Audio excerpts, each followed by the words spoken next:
을 잡으려고 이슈를 내걸고 나와서 TV에 나와서 인터뷰를 했습니다. 사회자가 물어요. 당신 사형 폐지론자지요? 그랬더니 그렇다고 그랬더니 참 좋은 생각이라고. 그런데 질문 하나 해도 되겠느냐? 만약에 어여쁜 당신의 아내가 치안에게 폭행을 당하고 잔인하게 죽임을 당했는데 체포됐다. 그러면 그 흉악범 앞에서도 사형 폐지론을 주장할 수 있겠느냐? 그랬더니 예상치 못한 질문을 받았던 이 대통령 후보가 당황하기 시작을 했어요. 그래서 결과적으로는 시청자들의 가슴에 와닿는 정확한 답변을 하지 못하고 곤란한 인상만 남겨가지고 결국은 패배의 원인이 되었다. 그런 일화가 지금까지 전해오고 있습니다.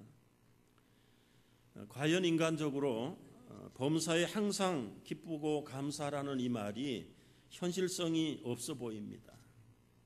우리의 구석구석을 봐도 그렇고 어느 것 하나 시원하게 박수칠 만한 일들이 없는 세상에서 뭘 감사가 있겠는가. 그럼에도 불구하고 그렇다면 오늘 이 말씀을 듣고 잃어버린 감사를 회복해야 되는 시간이 될 줄로 믿습니다. 우리가 왜 범사에 감사해야 할까요? 두 가지 이유가 있습니다. 첫째는 감사는 상대적이 아니라 절대적인 곳에서 나오기 때문에 그렇습니다. 사람들은 상대적으로 비교하는 일에 너무 익숙해 있어요. 그래서 인생의 행불행의 기준을 다 이 상대 비교에서 찾습니다.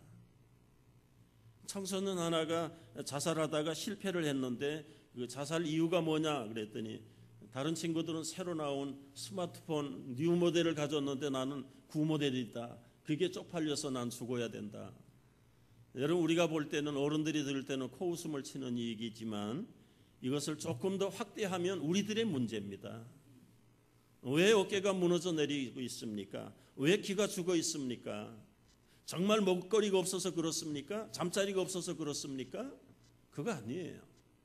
다른 사람이 나보다 더 많은 걸 가졌기 때문에 감사가 없고 기쁨을 잃어버렸다면 스마트폰 뉴 모델 못 가져서 생을 포기하는 청소년이나 우리나 다를 것이 아무것도 없다 이거예요. 우리는 너무 비교해가지고 거기에 익숙해가지고 거기서 행과 불행의 기준을 찾고 그리고는 원인을 찾기 때문에 우리의 감사는 수시로 변할 수밖에 없다. 남들보다 잘났다고 그러면 감사하겠죠. 그래서 내가 위로 차원에서 여러분 우리가 얼마나 부유한지 제가 위로하려고 합니다. 여러분 집에 전기가 들어오면 20억의 전기가 없는 사람들보다 행복한 줄 믿으시기 바랍니다. 여러분의 집에 마실 물이 있고 수돗물이 있으면 10억의 마실 물이 없는 사람들보다 감사할 조건이 있다는 사실을 깨닫기를 바랍니다. 하루에 1불 이상을 가지고 산다면 1불 미만으로 살아가는 5억의 인구들이 이 땅에 있는데 그분들에 비해서 여러분 부자라는 사실을 감사해야 돼요. 체포나 협박이나 고문이나 생명의 위협이 없이 교회의 마음대로 다닐 수 있다면 적어도 30억의 그리스도인들 중에서 가장 행복한 신앙생활을 하고 있는 줄 믿으시기 바랍니다. 여러분 저도 믿어지지 않지만 1년에 이 지구촌에서 18만 명의 순교자가 지금도 일어나고 있다는 걸 여러분 믿으시겠습니까? 도저히 우리는 믿어지지 않아요. 그런데 1년에 18만 명이 예수 믿는 것 때문에 목숨을 잃고 있어요. 참 우리의 믿음 생활, 신앙 생활 다시 한번 감사를 회복하는 시간이 되셔야 합니다. 전쟁, 그 다음에 수용소, 고문, 굶주림을 경험하지 못했다면 이 5억의 전쟁을 당하고 있는 사람들보다 감사해야 될 이유가 있습니다. 여러분 좋든 나쁘든 자기 차가 있고 그리고 냉장고가 있으면 65억의 인구 중에 1.5%에 들어가는 부자라는 사실을 믿으시기 바랍니다. 여러분 이해가 좀 됐어요? 감사는 생각에서 나온다고 그러잖아요. 땡큐가 띵크에서 나오잖아요. 그러니까 생각이 감사하면 기쁘면 노래가 나오고 감사가 나와요. 그러나 생각이 어두워지고 참 열등감이 들어가면 불평이 나오고 원망이 나오게 돼 있어요. 여러분, 감사절을 앞에 놓고 우리의 생각이 감사로 넘치기를 주의 이름으로 축복합니다. 그렇다면 이 상대 비교에서 찾지 않는다면 우리 그리스도인들에게 주신 이 범사에 감사하라, 항상 기뻐하라는 그 근거는 어디에서 찾아야 될까요? 절대 구원, 절대적인 구원에서 우리의 감사와 기쁨이 있음을 깨달아야 합니다. 저도 목사이기 전에 한 사람으로서 때로는 불평도 있고 때로는 불만족도 있어요. 그러다가 이 구절을 생각하면 다시 참 감사한 원점으로 돌아가는 구절이 있는데 나눠보고 싶어요. 이사야 51장 1절이에요. 한번 읽어볼까요? 의를 따르며 여호와를 찾아 구하는 너희는 내게 들을지어다. 너희를 떠낸 반석과 파낸 우묵한 구덩이를 생각하여 보라. 생각에서 감사가 나오는데 이 말씀의 배경은 여러분 돌 캐는 채석장 생각하면 돼요. 온통 우람한 산 전체가 바위돌입니다. 그 바위돌에 붙어 있었던 나, 감각도 없고 생명도 없고 움직이지도 못하는 그야말로 돌덩어리 같은 나, 그런데 거기에서 나를 파냈어요. 드러냈어요. 그래서 거기 떠난 반석과 파낸 우묵한 웅덩이를 생각하여 보라. 생각하면 나의 믿음 없음이 부끄러워지고 참 잠시라도 감사가 사라졌던 것이 참 수치스럽게 생각합니다. 여러분, 이것은 나만의 이야기는 아니에요. 우리가 전에는 어떤 존재들이었습니까? 그야말로 움직이지도 못하는 돌덩어리 같은 바위돌 같은 죽은 인생들인데 거기에서 파냈단 말이에요. 채석장에서 바위돌을 캘 때 여러분 작업의 과정이 어떻습니까?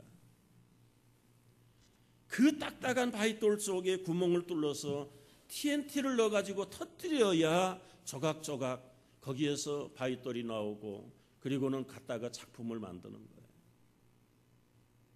그렇다면 이제 그 바위돌을 어떻게 깨야 합니까? 우리가 깰 수 없어요. 우리는 붙어있는 존재들이에요.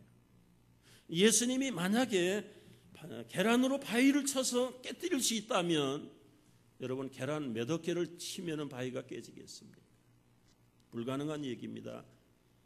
비유가 맞을는지 모르는데요. 예수님의 연한 순과 같은 참 찌르면 피가 나고 치면은 가죽이 상하고 벗겨져서 죽음에 이르는 그 연약한 육체를 가지고 그 바위돌을 깨뜨리시고 여러분과 나를 파냈단 말이죠.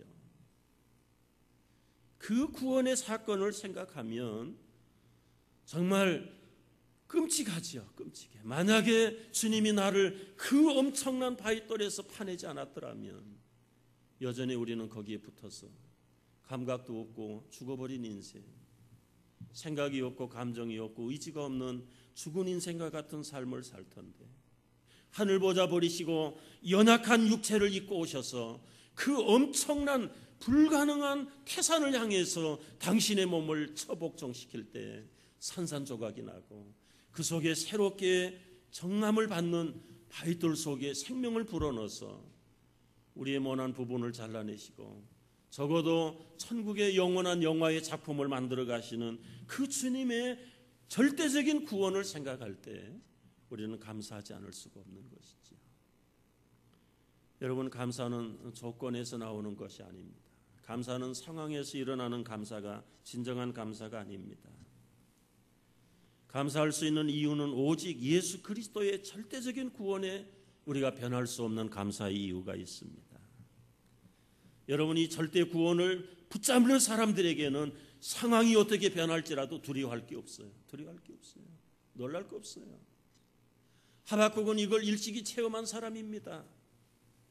무화과 나무가 무성하지 못하고 포도나무에 열매가 없고 감람나무에 소출이 없을지라도 여러분, 이것은 농경사회에 완전히 맨날 심는 것마다 씨 뿌리는 것마다 안 된다는 얘기예요.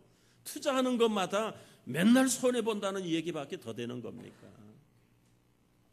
외양간에 소가 없고 우리의 양이 없을지라도 이건 부동산, 동산도 없어요. 부동산도 없고 동산도 투자하는 쪽쪽 망하는데 그 다음에 나오는 이야기를 들어보세요. 나의 구원의 하나님으로 인하여 없을지라도 나의 구원의 하나님으로 인하여 나는 기뻐하리로다. 무엇이 그렇게 빈털터리가 된 하박국을 기쁘게 만들 수 있고 감사하게 만들 수 있는가? 하나님은 나의 구원의 하나님이라, 여호와는 나의 힘이시라, 나의 발을 사슴의 발과 같게 하사 나의 높은 곳으로 다니게 하시는 거룩하신 주님, 그분이 나의 생명의 주님이라는 사실을 우리가 깨닫는다면 여러분 어떤 상황과 어떤 조건 속에서도 결코 두렵지 않을 줄을 믿습니다. 저는 이 신앙을, 이 감사를 갖게까지 많이 반복해서 하나님이 훈련을 시키셨다라고 저는 생각을 해요. 2부가 끝나고 몇 주 전 나오셨던 우리 세 가족을 만나서 이 얘기를 나눈 가운데 그런 얘기했습니다. 머리에 종양수술을 하고 이제는 정말 젊음의 건강도 다 회복할 수 없는, 한쪽 눈도 감겨서 보이지 않는 자신의 모습을 바라보면서 이제가 복받을 때입니다. 이제가 은혜 받을 때입니다. 그랬더니 아주 그냥 눈물을 줄줄줄 흘려요. 맞다는 얘기죠. 좋은 건강의 젊음의 시절 동안 불러주셨지만 우리는 갈 이유가 없었어요. 그리고 들리지 않았어요. 감사할 이유도 없고 내가 잘나서 잘 된 것처럼 살다가 이제는 천부의 의지 없어서 오히려 있는 것이 화입니다. 없는 것이 복입니다. 여러분 어떤 면에서는 어떤 미래학자들은 더 얘기해요. 나라와 영적인 세계를 근심하는 성경학자들은 오늘 미국이나 한국 성도들에게 더 많은 고난이 있어야 된다는 거예요. 더 많은 시련을 통해서만이 우리가 정금 같은 신앙을 회복하게 되고 돌아가지, 시제말로 배부르고 등 따신데 여러분 감사 조건이 주님에게 없습니다. 그런 면에서 본다고 하면 정말 우리의 어려운 상황은 오히려 주께로 더 가까이 가고 감사를 회복할 수 있는 절호의 기회가 되는 것을 깨닫고 믿으시기를 바랍니다. 우리가 부하든지 가난하든지 건강하든지 약하든지 그게 중요한 것이 아니에요. 모든 상황을 초월해서 절대 감사할 수 있는 것은 절대 구원이신 주님이 나의 힘이 되시고 생명이 되시기 때문에 우리는 어떤 상황 속에서도 감사할 수 있는 성도들이 되는 줄을 믿습니다. 두 번째 우리가 감사해야 될 이유는요, 논팔 이팔을 믿기 때문에 그렇습니다. 이건 또 무슨 방언이에요? 논팔 이팔, 로마서 8장 28절이에요. 우리 한번 읽어볼까요? 우리가 알거니와 다같이 우리가 알거니와 하나님을 사랑하는 자 곧 그의 뜻대로 부르심을 입은 자들에게는 모든 것이 합력하여 선을 이루느니라. 여러분 범사에 감사해야 될 이유 가운데 하나는요, 지금 상황은 아주 나빠졌지만 우리의 조건은 아주 형편없어졌지만 그게 다 범사에 들어가는 일이죠. 범사는 좋을 때만 범사라고 말하지 않아요. 탑에서부터 바름까지 꼭대기부터 밑바닥까지가 다 범사예요. 좋을 때에 얼마든지 기뻐하고 올라갈 때에 얼마든지 감사할 수 있지만 낮아지고 떨어질 때 진정 기뻐하고 감사할 수 있는 것이 진짜 감사인데, 왜 우리가 밑바닥에 떨어졌을 때에도 그 어떤 상황의 범사 속에서도 감사할 수 있는가?